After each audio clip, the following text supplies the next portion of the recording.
What's up, man? Good morning to you. I appreciate you being here. All right, undefeated. And I'm asking Ty this too. Who catches for the most yards this season for Alabama football? Sound off in the comment box, Ty.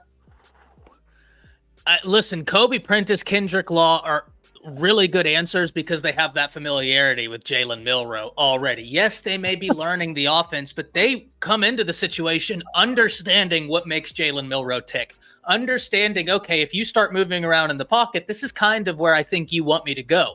That's big. So I think Prentice is one to definitely watch, but Kyle, it is so hard not to say Jeremy Bernard as well. He is a guy that wherever he gets the ball, he can take it to the house. He is a home run threat from everywhere. But what I love most about Alabama's wide receiver room is that there are stylistic differences present amongst the wide receivers. And if you talk to some of these defensive guys, if you talk to some defensive coordinators, they'll tell you the stylistic differences can present nightmares for defenses to account for, especially when it's at the hands of a Coach Shepard, of a Nick Sheridan, and of a Kalen DeBoer. So really, take your pick. We have Prentice. We have Emmanuel Henderson. We have Kendrick Law. We have Jeremy Bernard. This is a really tough question to answer.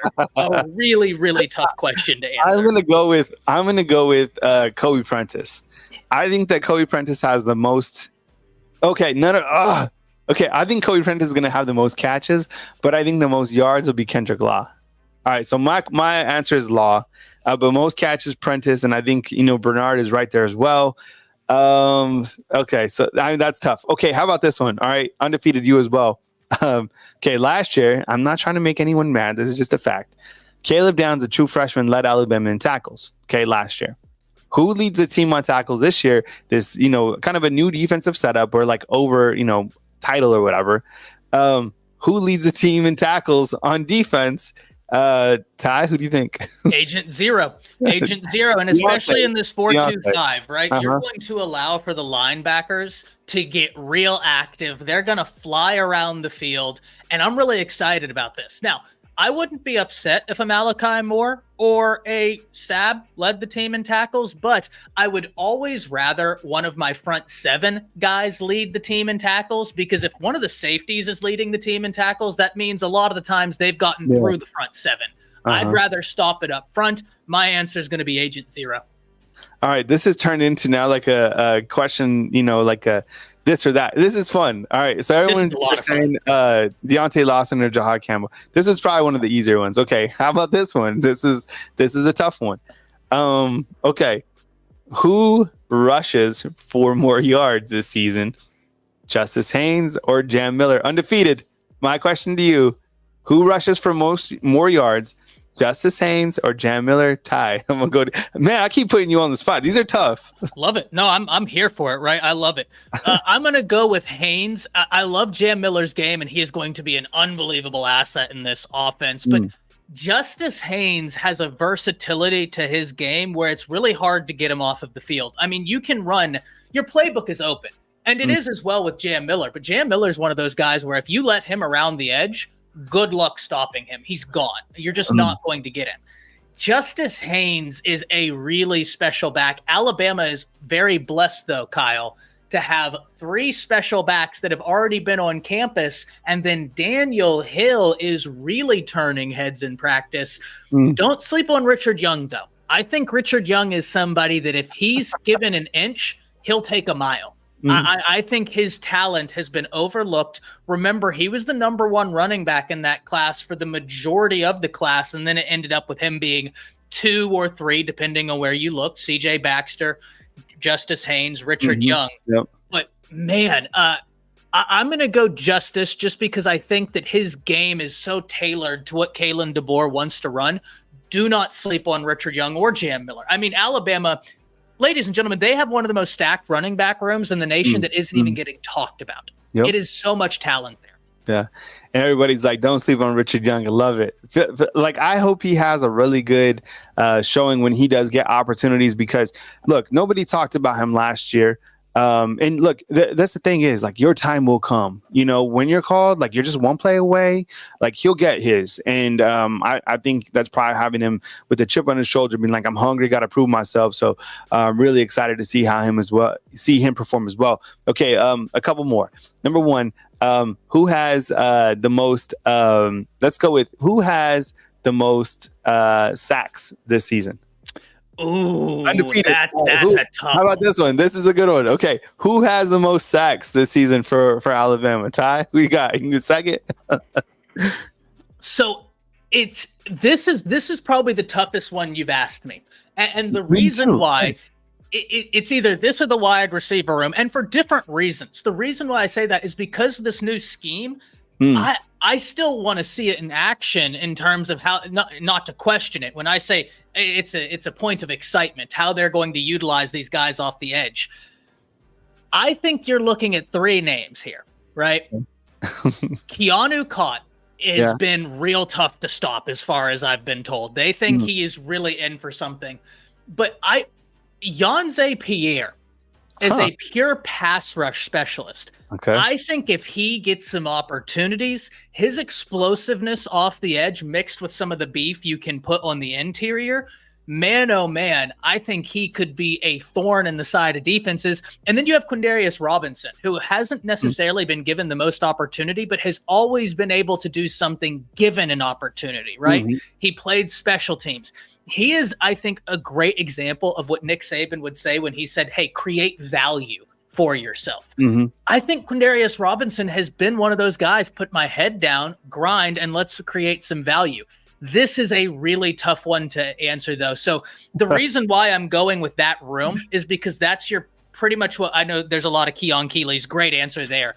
I'm looking at that other edge position, though, because I think your Overtons, your Keeleys, they're a little bit more flexible in terms of how they're going to be utilized, where when I look at like a Keanu Sabb, a Yonze Pierre, I think Womack is just going to say, go, pin your ears back and get him. And listen, if we would have had this style with Will Anderson, oh my gosh, Will Anderson would have eaten in this 4-2-5 by just saying, go get him. Don't just go attack. This is going to be a lot of fun. Okay, this is my last one. Okay, last one, and then I turn the segment over to Ty, and then you have Coach Smook joining as well. Okay, this is for the undefeated. This is my last question that I have. Who makes a bigger impact this season, Domani Jackson or Keon Sabb? I don't know where I'm coming up with these from, but I like that one. All right, so fam, inside the undefeated comment box, who makes a bigger impact this season, Keon Sabb or Domani Jackson? Go ahead. Sabb, and this is very difficult. But the reason why I go with Sabb is just because of positional versatility. This is a guy, one of the things I've talked about that I love, Nick Saban did an amazing job. And we'll dive deeper into this. I might even dive into this in my segment, Kyle. Nick Saban put Alabama in a position, whoever took over, he recruited such versatile guys across the board that you could do a lot of different things. You could run his defense. You can instantly transition it to a 4-2-5 nickel within a year, and I'm not worried.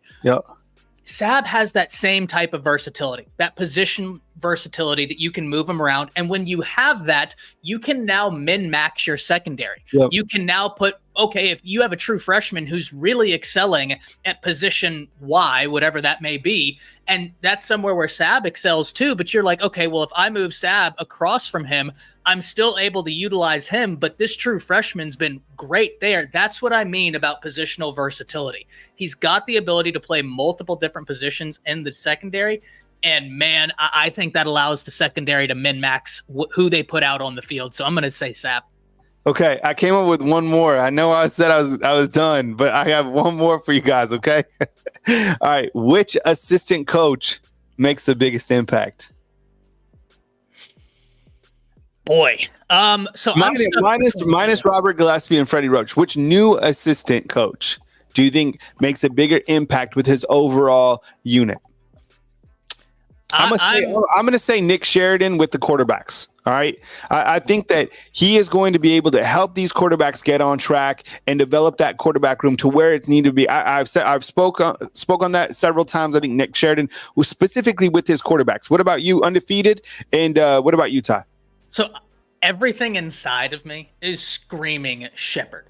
Right, because Alabama has not had a 1,000-yard wide receiver for the previous 2 seasons, and if you go back, I don't have my notes, my other notebook doing content creation. This is like notebook number 8, right? I have the other ones back there, but it had been like 10 plus years since Alabama didn't have a 1,000-yard rusher or a 1,000-yard wide receiver. I just don't think that's going to happen, right? Like they kind of broke a streak last year by not having it. I think we see that this year, but I'm going to surprise everybody.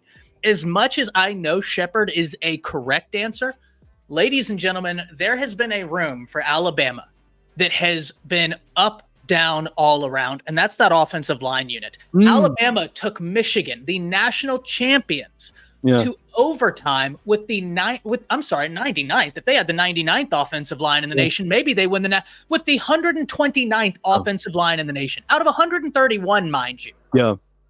Right, 131. Alabama was 129.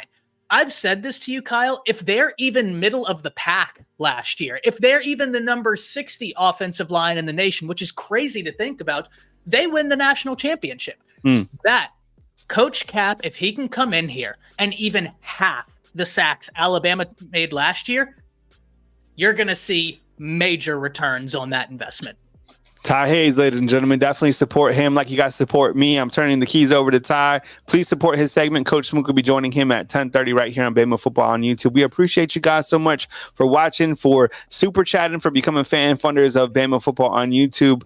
Ty, I'm going to go full screen, man. You do your thing, and please support Ty Hayes, Around the Table Sports. That's his YouTube channel, and does a fantastic job for us. Thank you very much, fam, for being with me. I will be live as news happens, and of course, always right here on Bama Football on YouTube. Have a fantastic start to your Monday. Wake up, wake up. It's the first of the month. Undefeated. Do you know this one? Wake up, wake up, wake up. It's the first of the month. I'm going to be so disappointed if they don't know this one.